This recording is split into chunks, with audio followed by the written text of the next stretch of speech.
गुरमुख प्यारिओ, गुरबाणी कथा चमत्कार channel subscribe कर लियो तो वीडियो नूं शेयर करियो, लाइक ते कमेंट भी करियो। संगत जी बेनतियां साझियां करनियां ने तुहाडे नाल। सतगुरु किरपा करन, मेहरां करन। गुरमुखो, शुभदीप दा लाहौर जाण दा सुपना पूरा हो सकदा है।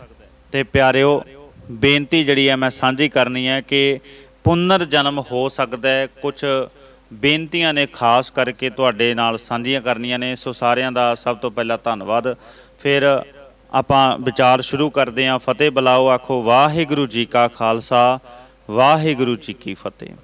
प्यारिओ, कुछ दिनों तो लगातार विचार चर्चावां जिहड़ियां लगातार चल रही ने। कुछ बेनतियां मैं तुहाडे चरनां दे विच जो साझियां करन लगियां, थोड़ियां जिहियां गौर नाल सुणिओ। गुरमुखो, बेनतियां मेरियां ये ने कि प्यारिओ, जिस तरह शुभदीप दे जाण तो बाद पंजाब दे विच कुछ जोतशी बाबे पैदा हो गए।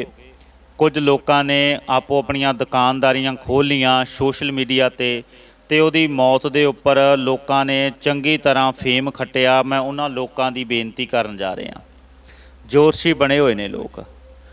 मूसेवाले का जन्म इत्थे हो गया जी, उत्थे हो गया जी। हुण एक नवीं गल सोशल मीडिया ते चल रही है। एक परिवार है जी, कहते जो लाहौर दे विच रहिंदा है, उन्हां कोले मूसेवाले का जन्म हो गया जी। शुभदीप ने उन्हां दे घर जन्म ले लिया।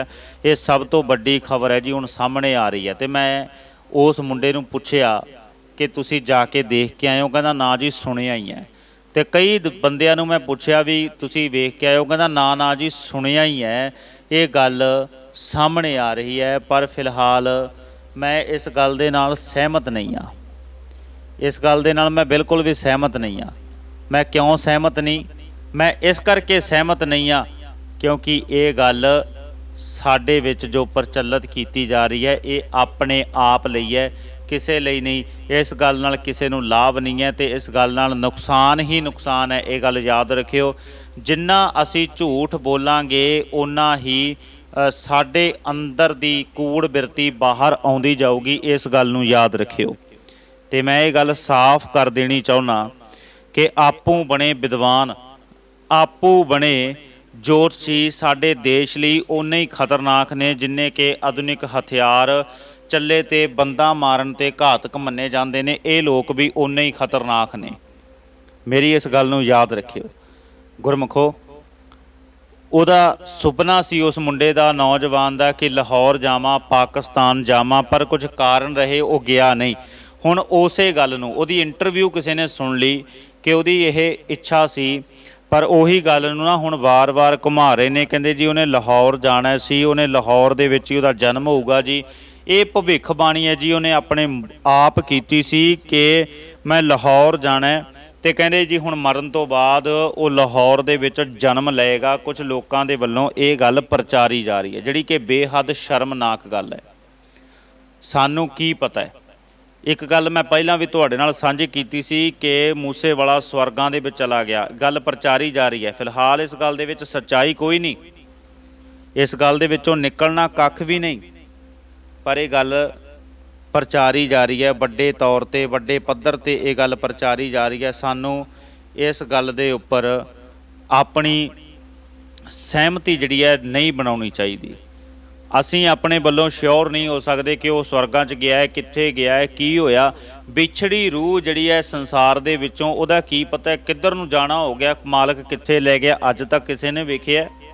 वो गल वखरी है कि साडे पंजाब दे विच अनुमान लग जाते हैं। जे कोई चढ़ाई कर जाए ना, कोई बीबी भैन कोई भी परिवार का मैंबर चढ़ाई कर जाए, एक सवाह नूं छाण के उहदे उपर एक तसला मूधा मार दिता जाता है ते उहनूं छड्ड दिता जाता है एक रात लई। दूजी रात फिर मतलब जदों शाम का वेला हुंदा है, उहनूं तसले नूं चक के वेख्या जाता है। सवाह दे विच कहंदे जी पैड़ां छपियां हुंदियां ने, बंदे दा पता लग जाता है कि बंदा किहड़ी जूनी दे विच पिया। ये टैक्नोलॉजी साडे पंजाब दे विच चलदी है जी। खैर, आत्मा विछड़ी हुई किधर चली गई किसी नूं कुछ नहीं पता। अज तक कोई वेख के आया जाके स्वर्ग किहो जिहा, नरक किहो जिहा? पहलां तां इस गल दा जवाब दिओ भी किहो जिहा। ਕਿੱਥੋਂ ਤੱਕ ਕਾਰਵਾਈ ਹੈ, ਕੀ ਗੱਲ ਹੈ, ਕੀ ਬਾਤ ਹੈ, ਇਸ ਗੱਲ ਦਾ ਜਵਾਬ ਦਿਓ। ਸਭ ਤੋਂ ਪਹਿਲਾਂ ਕਿ ਇਹ ਕੀ ਗੱਲਾਂ ਨੇ, ਕੀ ਬਾਤਾਂ ਨੇ, ਮੈਨੂੰ ਇਸ ਗੱਲ ਦੇ ਨਾਲ ਸਹਿਮਤੀ ਬਣਾ ਕੇ ਦਿਓ। ਹਾਲਾਂਕਿ ਸਾਡੇ ਕੋਲੇ ਕੋਈ ਜਵਾਬ ਨਹੀਂ ਹੁੰਦਾ, ਅਸੀਂ ਆਪਣੇ ਕੋਲੋਂ ਇਹ ਗੱਲ ਜਿਹੜੀ ਆ ਗਠਿਤ ਕੀਤੀ ਹੋਈ ਹੈ। ਪਿਆਰਿਓ, ਇੱਕ ਗੱਲ ਯਾਦ ਰੱਖਿਓ ਕਿ ਸਾਡੇ ਅੰਦਰ ਜਿੰਨਾ ਚਿਰ ਆਪਦੇ ਆਪ ਸਹਿਮਤੀ ਨਹੀਂ ਬਣਦੀ ਆਪਣੇ ਆਪ ਨਾਲ, ਤੇ ਇਹ ਸਭ ਤੋਂ ਵੱਡੀ ਸਾਡੀ ਬਦਕਿਸਮਤੀ ਹੈ ਕਿ ਅਸੀਂ ਇਦਾਂ ਕਰ ਰਹੇ ਹਾਂ। ਗੁਰਮੁਖ ਪਿਆਰਿਓ, ਮੇਰੀ ਇਸ ਬੇਨਤੀ ਨੂੰ ਸਮਝ ਲਿਓ, ਮੇਰੀ ਇਸ ਗੱਲ ਨੂੰ ਸਮਝ ਲਿਓ ਚੰਗੀ ਤਰ੍ਹਾਂ।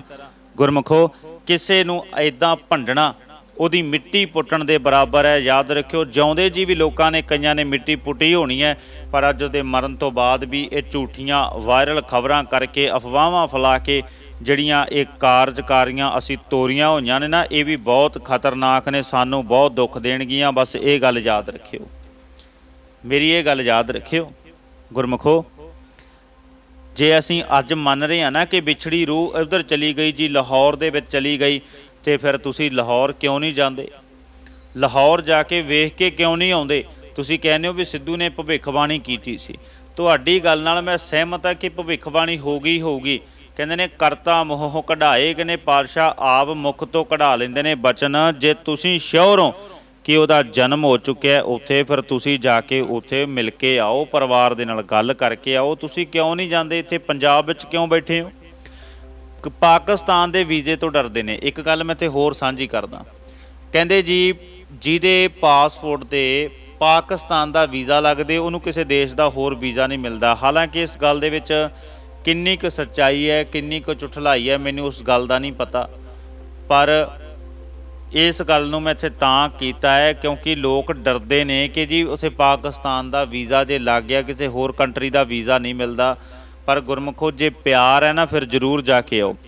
ਫਿਰ ਦੂਜੀਆਂ ਕੰਟਰੀਆਂ ਦਾ ਮੋਹ ਛੱਡ ਕੇ ਫਿਰ ਇੱਕੋ ਵਾਲੇ ਪਾਸੇ ਹੋਵੋ। ਜੇ ਅਸੀਂ ਐਡੇ ਹੀ ਸਚਿਆਰ ਬਣਦੇ ਹਾਂ, ਜੇ ਐਡਾ ਹੀ ਪਿਆਰ ਹੈ, ਐਡਾ ਹੀ ਹੇਜ ਮਾਰਦਾ ਹੈ ਨਾ, ਤਾਂ ਇੱਕ ਵਾਰ ਜਾ ਕੇ ਆਓ, ਵੇਖ ਕੇ ਆਓ ਜਾ ਕੇ ਕਿ ਸੱਚਮੁੱਚ ਹੋਇਆ ਵੀ ਹੈ ਤੇ ਜਾਂ ਫਿਰ ਇਹ ਝੂਠ ਹੈ, ਅਫਵਾਹ ਹੈ।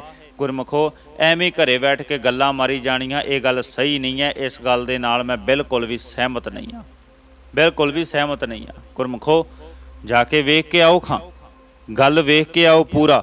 ਪੁਨਰ ਜਨਮ ਕਹਿੰਦੇ ਲਾਹੌਰ ਦੇ ਵਿੱਚ ਹੋ ਚੁੱਕਿਆ ਹੈ, ਕਈ ਕਹਿੰਦੇ ਜੀ ਲਾਹੌਰ ਦੇ ਵਿੱਚ ਹੋਏਗਾ। ਤੇ ਗੁਰਮੁਖੋ, ਫਿਰ ਜਾਓ ਜਾ ਕੇ ਵੇਖ ਕੇ ਕਿਉਂ ਨਹੀਂ ਆਉਂਦੇ, ਤੇ ਜਾ ਕੇ ਗੱਲ ਕਰਕੇ ਕਿਉਂ ਨਹੀਂ ਆਉਂਦੇ? ਇਸ ਗੱਲ ਨਾਲ ਆਪਣੀ ਸਹਿਮਤੀ ਬਣਾ ਕੇ ਆਓ ਤੇ ਇਸ ਗੱਲ ਨੂੰ ਚੰਗੀ ਤਰ੍ਹਾਂ ਵੇਖ ਕੇ ਆਓ, ਸਾਨੂੰ ਪਤਾ ਵੀ ਲੱਗੇ, ਪਤਾ ਲੱਗੇ ਸਾਨੂੰ ਕਿ ਕੀ ਗੱਲ ਹੈ, ਕੀ ਬਾਤ ਹੈ। ਦਰਅਸਲ ਇਸ ਗੱਲ ਨਾਲ ਆਪਣੀ ਸਹਿਮਤੀ ਬਣਾਓ।